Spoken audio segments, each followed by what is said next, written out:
রচনাবলীর নবম খণ্ড দিয়ে চাপা দেওয়া সুইসাইড নোট।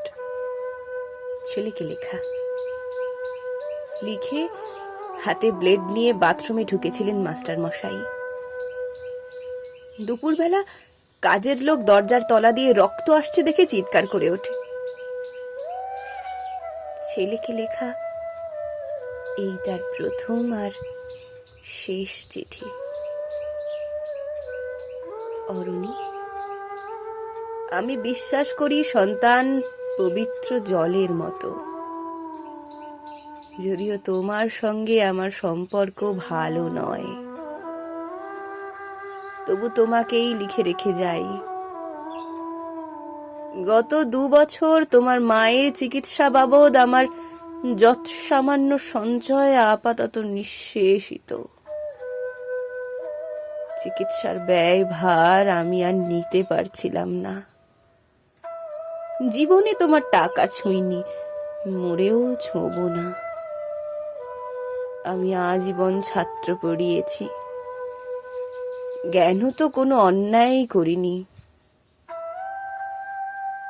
গত মাসে আমার স্কুলে এক অভিভাবক এসে ঝুলোঝুলি করেন তার ছেলেকে নেবার জন্য।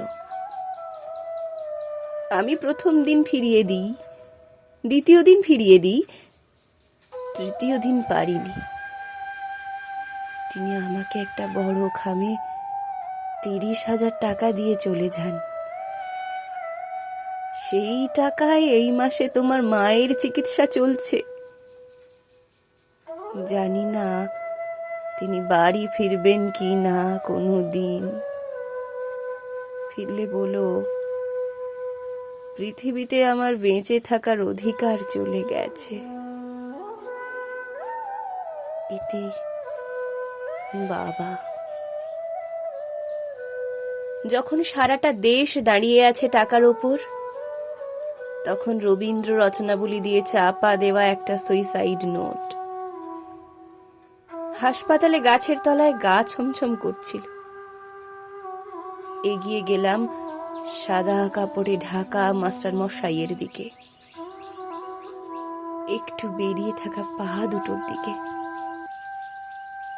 ওই একটু বেরিয়ে থাকা পা দুটি যেন ভারতবর্ষের শেষ মাটি।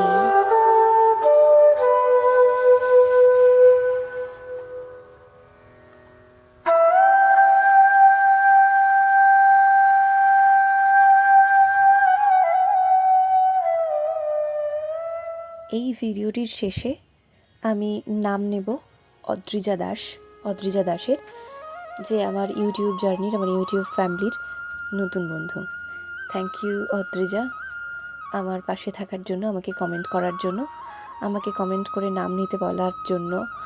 আমার ভীষণ ভালো লেগেছে, তার জন্য অসংখ্য ধন্যবাদ তোমাকে। ভালো থেকো।